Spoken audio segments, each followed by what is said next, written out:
Welcome in, and thanks for joining us for the WHHI Daily News, where we strive to bring you more Lowcountry news more often. I'm Bob Stevens.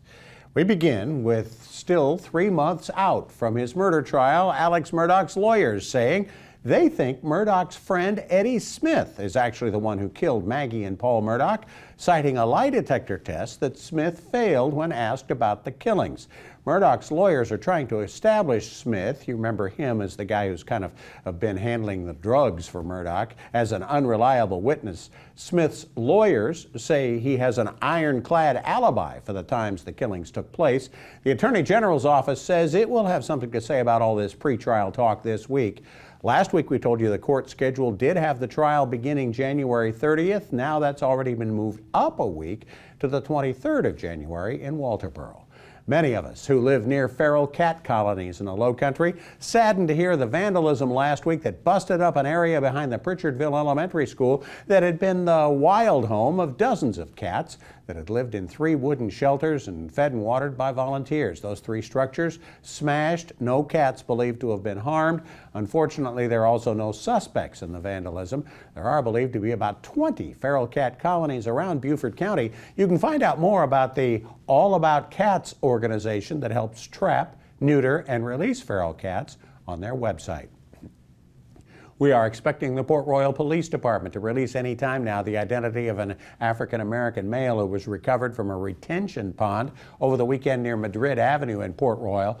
Police believe the death to be accidental. Sheriff's Department helicopters also found the body, now identified as 81-year-old Joe Nathan Glover of Dale, in a marsh off Lightsea Road in Dale. He'd been missing for nearly a week and was suffering from Alzheimer's. The county's new autopsy center ID'd the body within 24 hours. They hope to have the cause of death early this week. Another candidate has come forward to be written in Beaufort County's District 5 school board race covering the Okatee, Burton, and Shell Point areas. Cynthia Hayes asking you to write her name in. She's been an educator for over 40 years. Last week we told you that Gwyneth Saunders, a Navy veteran and local freelance journalist, also wants the position that nobody filed for during the regular filing period. Some great news for kids in Bluffton. The town's pool is open on Monday for the first time in 8 months. After being closed early in the spring with roof issues, the county was hoping to get the pool reopened by August, but you know how things are getting repairs done these days. The county spent nearly $1 million on the repairs to the roof with money from last year's surplus. And if you see one of the faces of the world's best golfers around the Lowcountry the next day or two, hopefully they are not as jet-lagged as they prepare for this week's CJ Cup at Congaree. Many of them played last weekend in Japan, where Keegan Bradley beat Ricky Fowler, and they're both going to be here. There are not many non-stop flights from Tokyo to Ridgeland.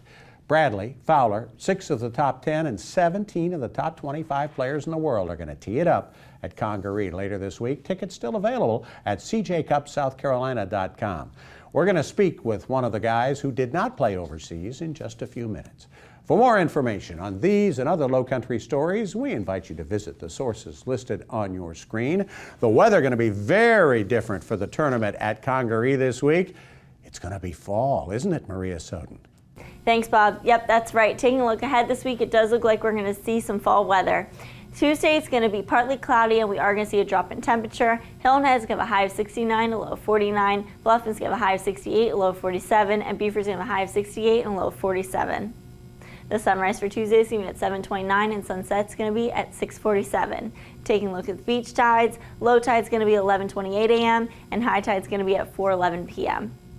Taking a look into the rest of the week, Wednesday it's going to be sunny with highs in the mid-60s and lows in the 40s.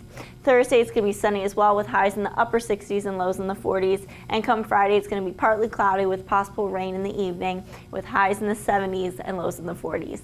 That's it for today. Let's send it back to the desk.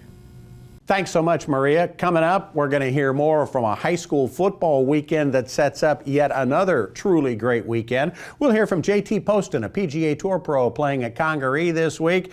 And yes, we're going to talk festivals. It is that season, certainly, as we take you to the Rockin' Ribs Festival when we come back.